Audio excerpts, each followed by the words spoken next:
அன்பிருந்த பெரியோர்களே, அருமை சகோதரர்களே, புனிதமிக்க ஷாபான் மாதம் நம்மை மிகவும் நெருங்கிவிட்டது. இன்றைய தினம் மக்ரிபுக்கு பிறகிலிருந்து ஷாபான் தொடங்குகிறது. அல்லாஹ் அந்த மாதத்தை மிக அழகான மாதமாக, மிக மகத்துவமிக்க மாதமாக, ரஹ்மத்துகளும் பரக்கத்துகளும் உயர்வுகளும் நிறைந்த மாதமாக, மகத்துவம் நிறைந்த மாதமாக, பிரியங்கள் கல்வோடு கல்வு இணைந்த மாதமாக, ஜோதிகள் பரவிய மாதமாக, ரமலானுக்கு வித்திடுகின்ற மாதமாக அல்லாஹ் கபூல் செய்தருள் புரிவானாக. நபிகள் நாயகம் ஸல்லல்லாஹு அலைஹி வஸல்லம் அவர்கள் ஷாபானுடைய பிறையை கண்டுவிட்டால் ஷாபானுடைய பிறையை பார்க்க வேண்டும். பெரியவர்களே, அது பரக்கத்தான பிறை. ஒவ்வொரு மாதத்தினுடைய பிறையையும் பார்க்க வேண்டும். ஒவ்வொரு மாதத்தினுடைய பிறையையும் பார்க்க வேண்டும். பிறை பார்த்தல் சுன்னத்தானது. அந்த பிறையை பார்க்கிற போது அந்த பிறைக்காக வேண்டி துஆவை நபிகள் நாயகம் ஸல்லல்லாஹு அலைஹி வஸல்லம் அவர்கள் சொல்லி தந்திருக்கிறார்கள். அல்லாஹும்ம அஹில்லஹு அலைனா பில் அம்னி வல் ஈமான் வஸ்ஸலாமத்தி பில் இஸ்லாம் ரப்பி வ ரப்புக்கல்லாஹ். நபிகள் நாயகம் ஸல்லல்லாஹு அலைஹி வஸல்லம் அவர்கள் துஆ செய்திருக்கிறார்கள். உனது வருகை நல்வரவாகட்டும், சாந்தி, சமாதானம், மன நிறைவு, நிம்மதி, பரக்கத்துகள் இவைகள் அனைத்தோடு நீ எங்களிடத்தில் வந்தருள் புரிவாயாக.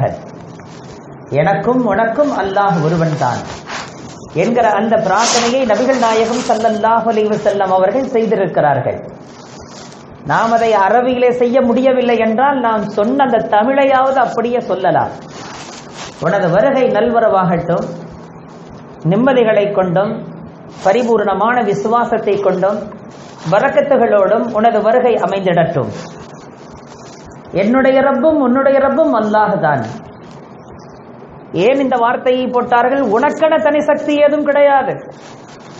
என் வாழ்க்கையில பரக்கத் வந்ததென்றால் ஷாபான் மாதத்தினால் அல்ல, அந்த ஷாபான் மாதத்திலே ரப்பினுடைய சிறப்பினால், ரமலானுடைய மாதத்தினால் அல்ல, ரமலானுடைய மாதத்திலே ரப்பு பொழிகின்ற ரஹ்மத்தினால். இப்படி கருத்து கொள்ள வேண்டும் என்பதற்காகத்தான் ரப்பி வ ரப்புக்க அல்லாஹ், என்னுடைய ரப்பும் உன்னுடைய ரப்பும் அல்லாஹ் என்று சொன்னார்கள் நபிகள் நாயகம் ஸல்லல்லாஹு அலைஹி வஸல்லம். இந்த துஆவை நாம் கேட்க வேண்டும். ரமலானுடைய பிறையை எப்படி நாம் ஆர்வத்தோடு பார்க்கிறோமோ அதே போன்று ஷாபானுடைய பிறையையும் ஆர்வத்தோடு பார்க்க வேண்டும். நபிகள் நாயகம் ஸல்லல்லாஹு அலைஹி வஸல்லம் அவர்கள் சொல்கிறார்கள், ரஜபுக்கும் ரமலானுக்கும் மத்தியில் ஒரு மாதம், அந்த மாதத்தை மக்கள் மிகவும் பொடுபோக்காக கழித்து விடுகிறார்கள். அந்த மாதம் தான் ஷாபான் மாதம். ஒரு வருடத்தினுடைய செயல்பாடுகளை அல்லாஹ்விடத்தில் எடுத்து காட்டப்படுகிறது. அந்த மாதத்திலே என்னுடைய செயல்பாடுகள், ஒரு வருடத்தின் எனது செயல்பாடுகளை ரப்பிடத்தில் எடுத்து காட்டப்படுகிற நேரத்தில் நான் நோன்புற்றவனாக, நோன்பாளியாக இருக்க வேண்டும் என்று ஆசிக்கிறேன் என்றார்கள் நபிகள் நாயகம் ஸல்லல்லாஹு அலைஹி வஸல்லம். எனவேதான் ஷாபான் 15 அன்று நாம் நோன்பு வைக்கிறோம். அது நபியவர்களுடைய உத்தரவு, சட்டம். அது ஹுக்கும் என்கிற வகையில் அல்ல, சுன்னத் என்கிற வகையிலே நபி அவர்கள் அதை விரும்பி வைத்தார்கள், வைக்க சொன்னார்கள். இந்த மாதம் முழுக்க கூட நபி அவர்கள் நோன்பு நோட்டிருக்கிறார்கள். ஆனால் நம்மை பார்த்து சொன்னார்கள், வேண்டாம், நீங்கள் இந்த மாதம் முழுக்க நோன்பு நோக்க வேண்டாம், வெறும் ஷபே பராத்தினுடைய ஒரு நோன்பு, அந்த நோன்பை வைத்துக் கொள்ளுங்கள், அது சுன்னத், எனது வழிமுறை. ஏனென்றால் நீங்கள் ரமலானுக்கு தயாராக வேண்டி இருக்கிறது, ரமலானுக்காக வேண்டி உங்களது உடலை தயார்படுத்திக் கொள்ள வேண்டி இருக்கிறது, உங்களது உள்ளத்தை தயார்படுத்திக் கொள்ள வேண்டி இருக்கிறது. எனவே நீங்கள் இங்கே நோன்பு நோற்று நீங்கள் பலகீனப்பட்டு போய்விடக் கூடாது என்று நம்மை பார்த்து சொன்னார்கள். ரமலானுக்காக நீங்கள் தயாராகுங்கள். அதே நேரத்தில் ஒரு முன்னோட்டமாக ரப்பினுடைய ஏற்பாட்டை பார்த்தீர்களா? ரமலானுக்கு 15 நாட்கள் இருக்கிற போது ஒரு நோன்பு. அந்த நோன்பிலேயே மனிதனுக்கு புரிந்து விடுகிறது, ஒன்னும் கஷ்டமா ஒன்னும் தெரியலையே, வெயில் ஒன்னும் பெருசா பாதிக்கலையே. அன்றைய தினத்தினுடைய நோன்பிலே ஒவ்வொருவரும் சொல்லுகின்ற வார்த்தை, நேரம் போனதே தெரியலையே. ரப்பு அந்த மனிதனுடைய மனதை பக்குவப்படுத்துகின்றான். பெரியவர்களே, எவ்வளவு பெரிய பாக்கியம் அது! எனவேதான் நபிகள் நாயகம் ஸல்லல்லாஹு அலைஹி வஸல்லம் அவர்கள் சொன்னார்கள், ரஜபுக்கும் ரமலானுக்கும் மத்தியில ஒரு மாதம், அந்த மாதத்தை எனது உம்மத்தினர்கள் பொடுபோக்காக கழிக்கிறார்கள். ஆனால் அந்த மாதத்தில் தான், இந்த ஷாபான் மாதத்தில் தான் ஒரு வருட அமல்களை அல்லாஹ்விடத்தில் காட்டப்படுகிறது. என்னுடைய அமல்களை, எனது செயல்பாடுகளை அல்லாஹ்விடத்திலே காட்டப்படுகிற போது நான் நோன்பு வைத்தவனாக இருக்க ஆசிக்கிறேன் என்றார்கள். எனவே அந்த நோன்பை எந்த காரணத்தை கொண்டும் விட்டுவிடக்கூடாது. அல்லாஹ் அந்த நோன்பை நோக்கிற பாக்கியத்தை நம் அனைவருக்கும் தந்தருள்வானா. கடந்து போன காலம் இருக்கிறதே, கடந்து விட்ட காலம் கவலைக்குரிய காலம். நான் எப்படியெல்லாம் கழிக்கணும்னு நினைச்சேன், அது எப்படியோ கழிஞ்சு போச்சுங்க என்று சொல்லுகிறோம். இனி வர இருக்கிற காலம் இருக்கிறதே, அது வருத்தத்துக்குரிய காலம். அது கிடைக்குமா கிடைக்காதா, நம்பிக்கையற்றது. கிடைக்கவும் செய்யலாம், கிடைக்காமலும் போகலாம். அதுவே ஒரு வருத்தம் தானே. கிடைக்குமா கிடைக்காதா என்கிற அந்த ஏக்கம் வருத்தத்தை தானே ஏற்படுத்துகின்றது. அது நம்பிக்கைக்குரியதல்ல.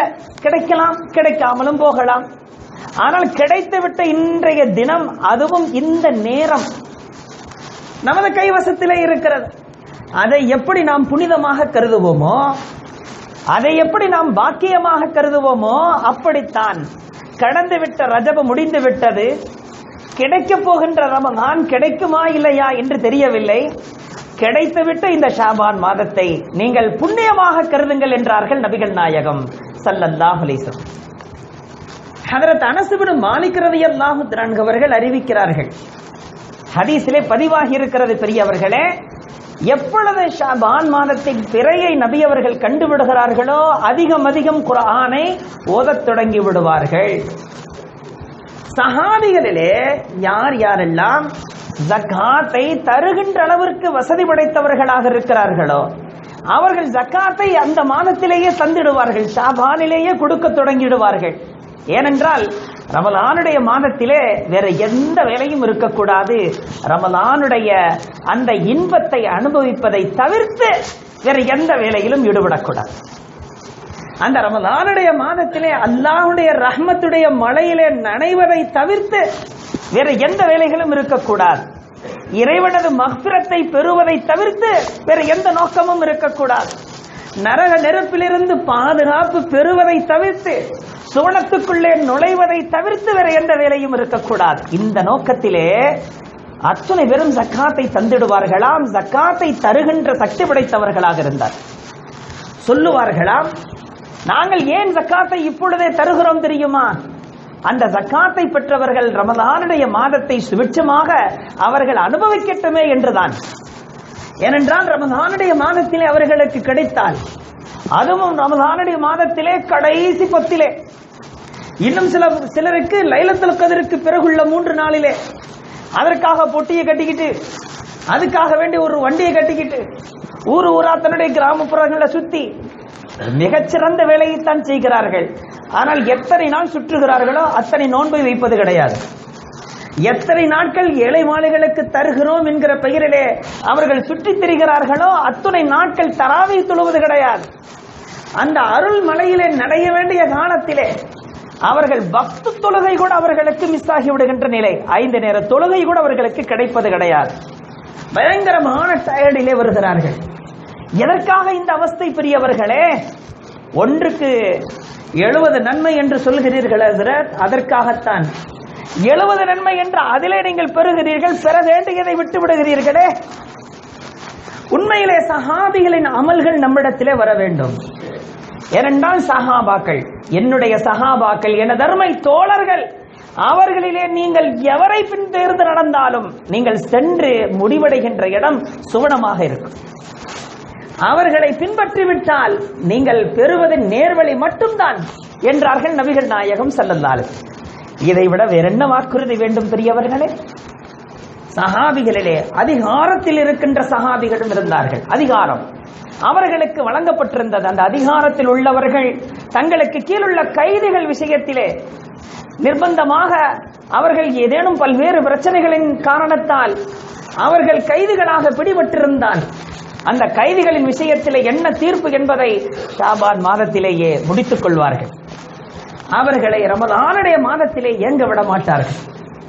அதே போன்றுதான் கொடுக்கல் வாங்கல் ஏதேனும் இருந்தால் கரஸ்தாரி, கொடுக்க வேண்டிய கரஸ், வாங்க வேண்டிய கடன் எதுவாக இருந்தாலும் சரி, கொடுக்க முடியுமா முடியாதா, கஷ்டத்தில் இருந்தால் பரவாயில்லை, ரமலானுக்கு பிறகு பேசிக்கொள்ளலாம், நீங்கள் எந்த கவலையும் பட தேவையில்லை, சந்தோஷமாக இருங்கள்.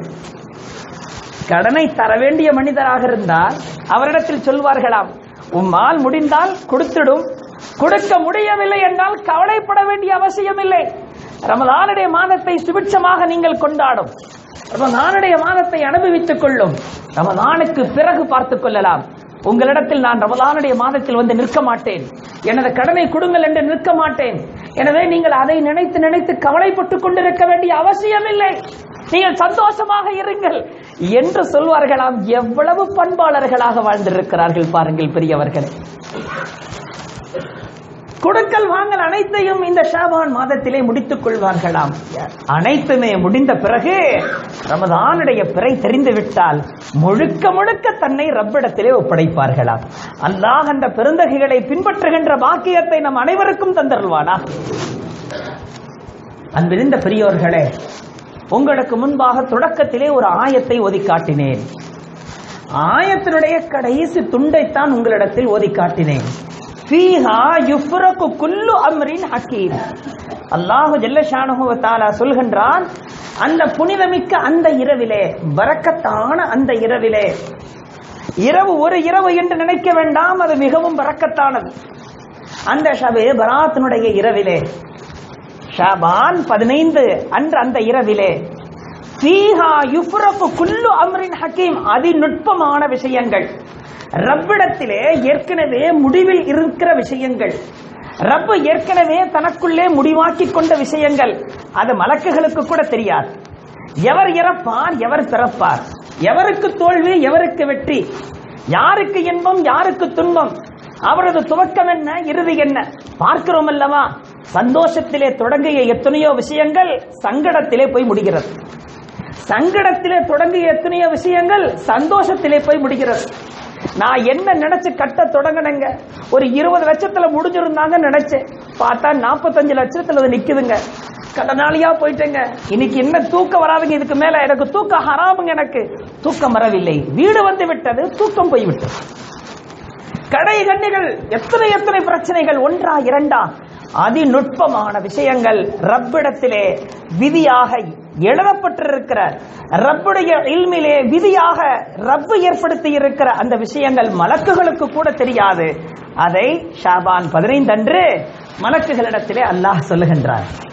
மலக்குகளிடத்திலே பொறுப்புகளை ஒப்படைக்கின்றான், விதிகளை ஒப்படைக்கிறான். இன்ன மனிதனின் விதி இதுதான், இன்ன மனிதனின் விதி இதுதான், அவனது துன்பம் இப்படி, அவனது இன்பம் இப்படி. ஹதீஸிலே எந்த அளவுக்கு வருகிறது தெரியுமா?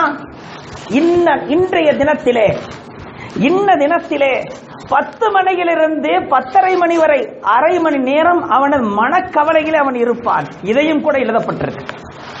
இன்ன நேரத்திலிருந்து இன்ன நேரம் வரையிலும் அவனுக்கு சோர்வு இருக்கும், தெளிவு இருக்காது, அதையும் கூட விதியிலே எழுதப்பட்டிருக்கிறது. இந்த நேரத்திலிருந்து இந்த நேரம் வரையிலும் அவன் சந்தோஷமாக இருப்பான், அதையும் எழுதப்பட்டிருக்கிறது. அனைத்துமே அனைத்துமே எழுதப்பட்டிருக்கிறது, முடிவாகி இருக்கிறது. முடிவு செய்தவன் அல்லாஹ். அவனுக்கு பெயர் என்னங்க? காதிரே முத்தலக். அவனுக்கு என்ன? காதிரே முத்தலக், சகல சக்தன்.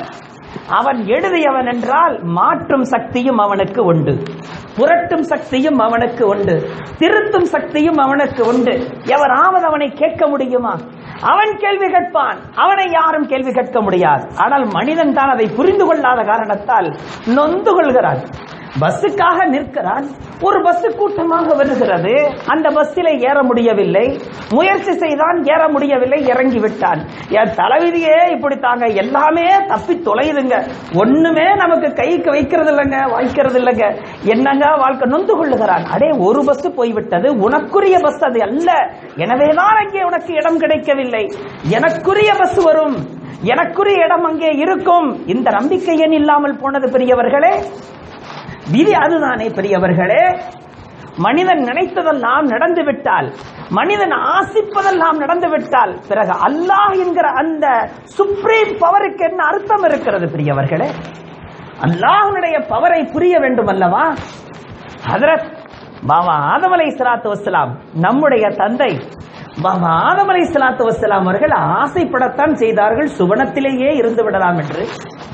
சுவனத்திலேயே இருந்து விட வேண்டும் என்பதற்காகத்தான் இறைவன் தடுத்ததை சாப்பிட்டார்கள். மனைவி சொன்னார், ஹவ்வா அலைஹிஸ்ஸலாத்து வஸ்ஸலாம் அவர்கள் சொன்னார்கள், இதை சாப்பிட்டால் நிரந்தரமாக நாம் இங்கே இருக்கலாம். அதை சாப்பிட்டதன் நோக்கம் அங்கே இருக்க வேண்டும் என்பதற்காகத்தானே தவிர இறைவனை மீற வேண்டும் என்பதற்காக அல்ல. ஆனால் சாப்பிட வேண்டும் என்கிற எண்ணத்தை போட்டவனும் அல்லாஹ்தான், சாப்பிட வைத்தவனும் அவன்தான், ஏன் சாப்பிட்டாய் என்று கேட்டவனும் அவன்தான், சாப்பிட்டதற்காக உன்னை இங்கே அனுப்புகிறேன் என்று அனுப்பியவனும் அவன்தான், பூமிக்கு அனுப்பிய காரணத்தால் பூமியிலே உம்மை கலீஃபாவாக ஆக்குகிறேன் என்று ஆக்கியதும் அவன்தான். இதை புரிந்து கொண்டால் அனைத்துமே லேசுதானே பெரியவர்களே. அனைத்துமே அனைத்துமே அல்லாஹ், அனைத்துமே அனைத்துமே அல்லாஹ்.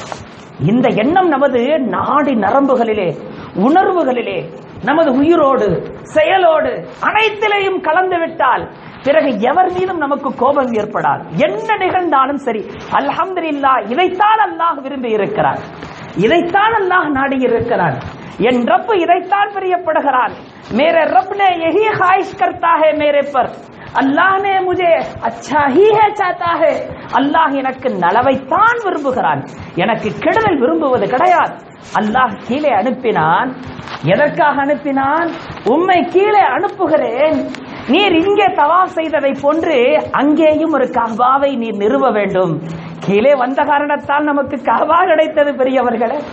அவர்கள் கீழே வந்த காரணத்தால் மனித குலம் மலக்குகளை விட உயர்ந்தவர்கள் என்கிற அந்தஸ்து கிடைத்தது.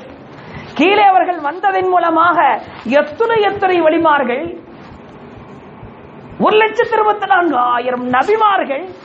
நினைத்து பாருங்கள் பெரியவர்களே, அல்லாஹ் செய்கின்ற அனைத்தும் சரியானது, அல்லாஹ் செய்கின்ற அனைத்தும் ஹைரானது. ஒருவன் வாழ்க்கையை வெறுத்து விட்டார், எதிலேயும் அவனுக்கு நாட்டம் போகவில்லை, எதை தொட்டாலும் தொடங்க மறுக்கிறது. சொல்வார்கள் அல்லவா, க்யா ஹஸ்ரத் துஆ கரோ ஹஸ்ரத். ஒரு காலம் இருந்துச்சு ஹஸ்ரத், நான் மண்ணை தொட்டாலும் பொண்ணா மாறுச்சு, அப்படி ஒரு நேரம் எனக்கு. ஆனா இப்ப பொண்ணை தொட்டாலும் மண்ணா போகுது ஹஸ்ரத். எந்த தங்கத்தை தொட்டாலும் மண்ணா போகுது, ஒரு நேரத்தில் மண்ணை தொட்டாலும் அது பொன்னாக மாறியது. இப்படியெல்லாம் மனிதனுக்கு வாழ்க்கையிலே மாற்றங்கள் ஏற்படுகின்றது. தில்கல் அய்யாமு நுதாவிலுஹா பைனன் நாஸ். அல்லாஹ் குர்ஆனிலே சொல்கிறான், சுழன்றுதான் வரும், மாறி மாறித்தான் வரும். அதை நீ சிக்கலாக எடுக்காதே, அதை சிரமமாக எடுக்காதே, அதை சங்கடமாக இருக்காதே, அதை தங்கடமாக எடுக்காதே. அதுதான் உனது வாழ்க்கைக்கு உயர்ந்தது என்று எண்ணிக்கொள். அதை நீ பிளஸ்ஸாக பார், மைனஸாக பார்க்காதே. வாழ்க்கையே வெறுத்து விட்டது, எதை தொட்டாலும் தொடங்க மறுக்கிறது. கடைசியாக நினைத்தான், சரி அம்பெறிந்து பழகலாம். அந்த அம்பெறிந்து பழகிவிட்டால், அதிலேயாவது உயர்ந்த அந்தஸ்தை பெற்றுவிட்டால் இவன் அம்பெறுவதிலே வல்லவன், இந்த பேராவது நமக்கு வாழ்க்கையிலே கிடைக்கட்டும் என்று நினைத்தான்.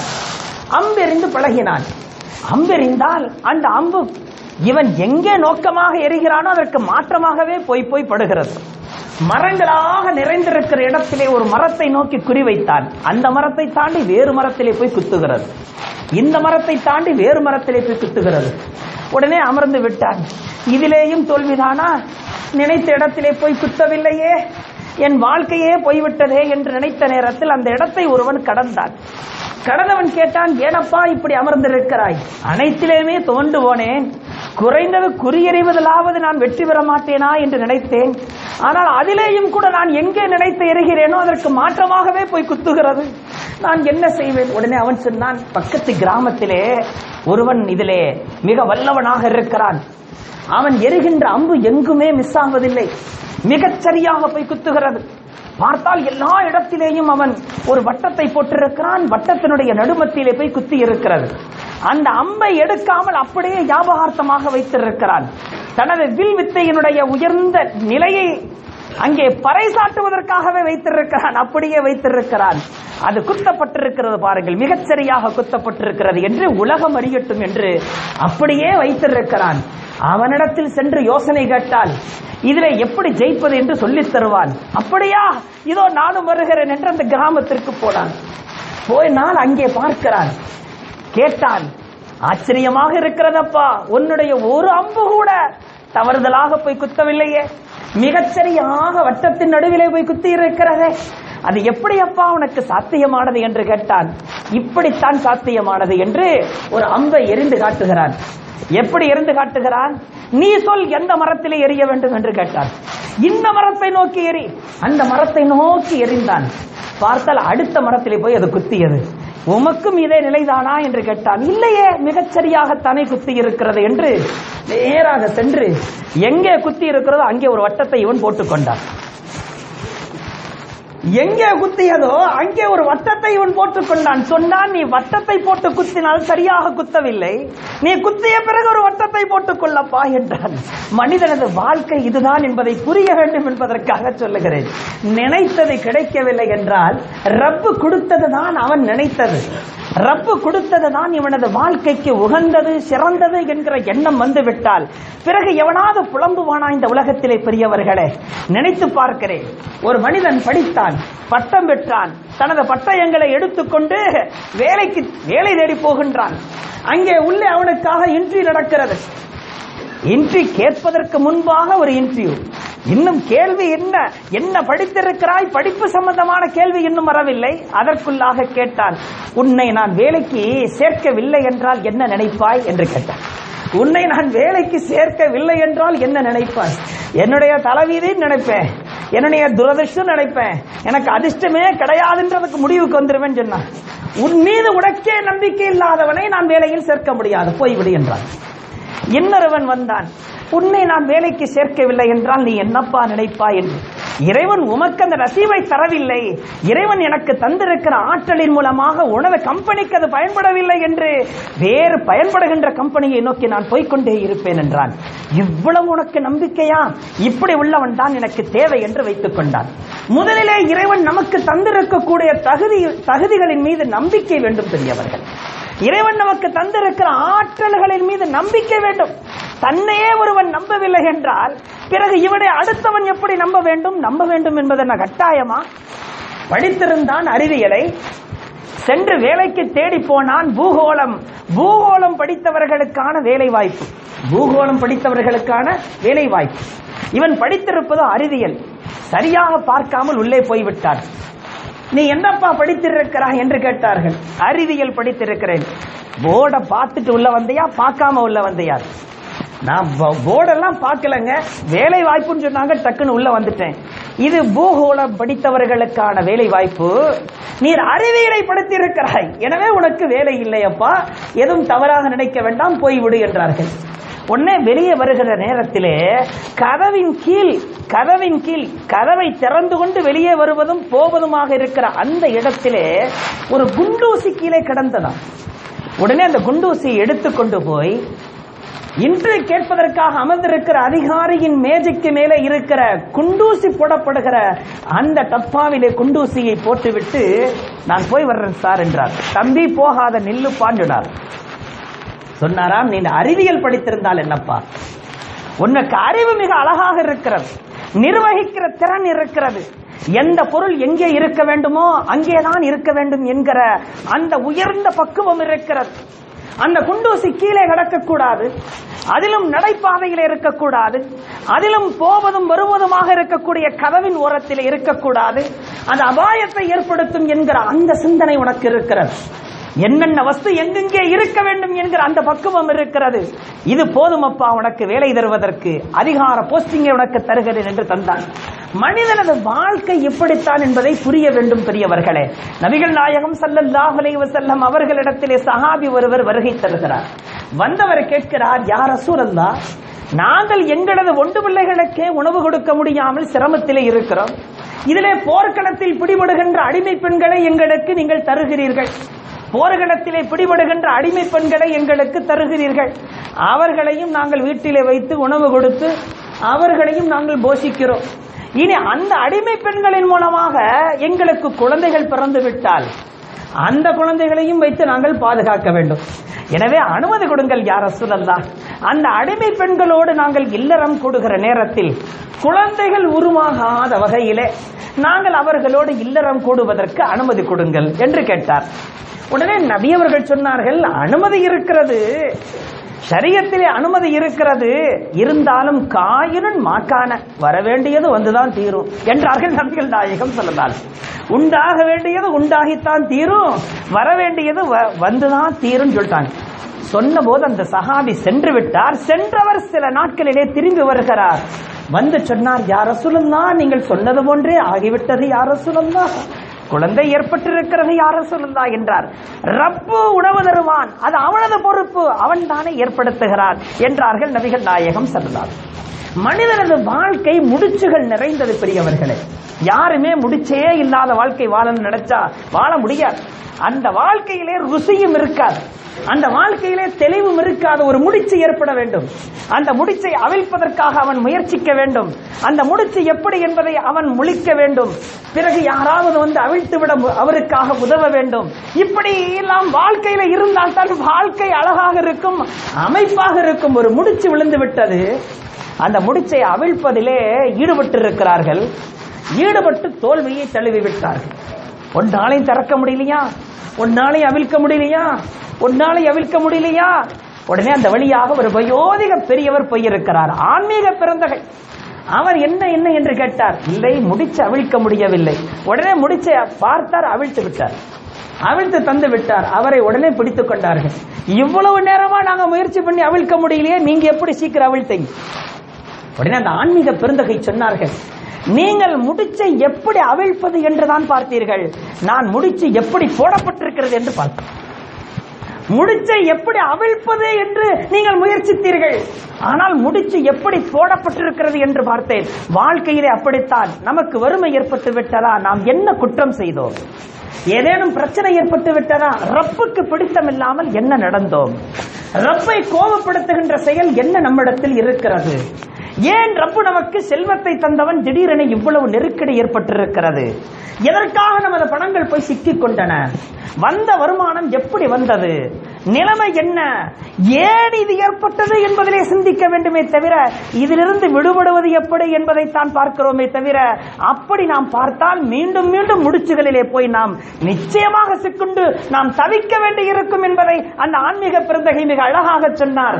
முடிச்சை அவிழ்ப்பதை பார்க்கிறீர்கள், முடிச்சை எப்படி விழுந்திருக்கிறது என்பதை பார்க்க வேண்டும், முடிச்சை எப்படி போடப்பட்டிருக்கிறது என்று பார்க்க வேண்டும் என்றார்கள். இந்த உணர்வுகளோடு நமது உள்ளத்தை வைத்துக் கொண்டால் சகலமுமே லேசாகிவிடும் பெரியவர்களே. சொன்னார்கள் அல்லவா, இன் கரிக மின்ஹா ஹுலுக்கன் ரதிய மின்ஹா ஆகர.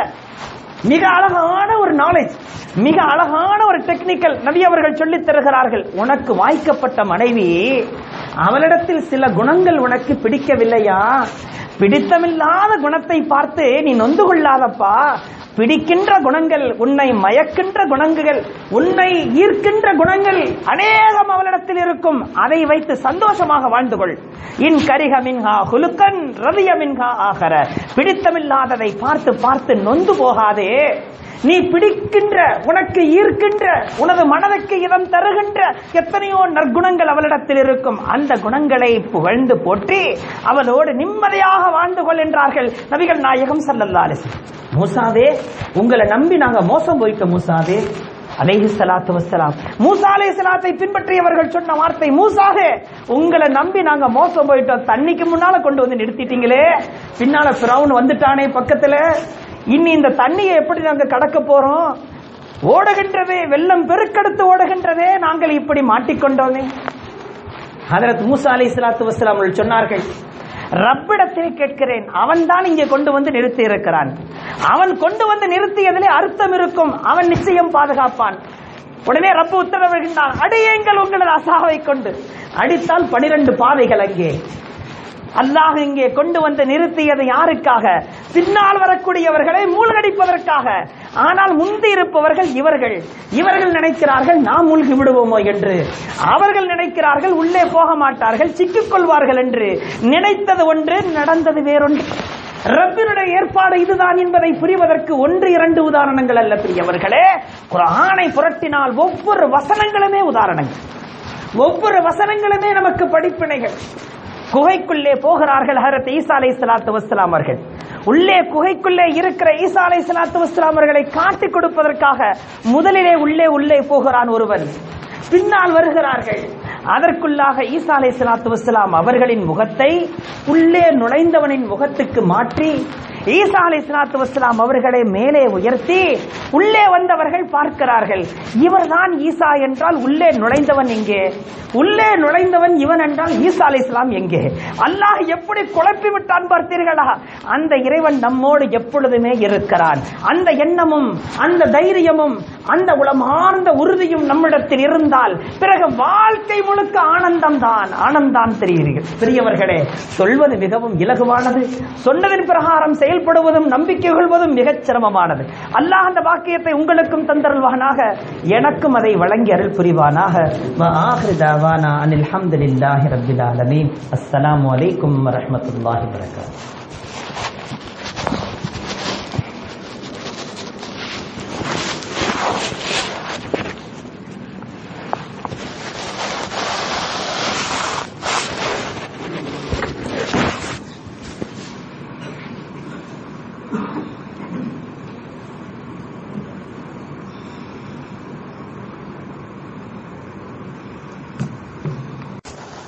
அன்பிருந்த பெரியோர்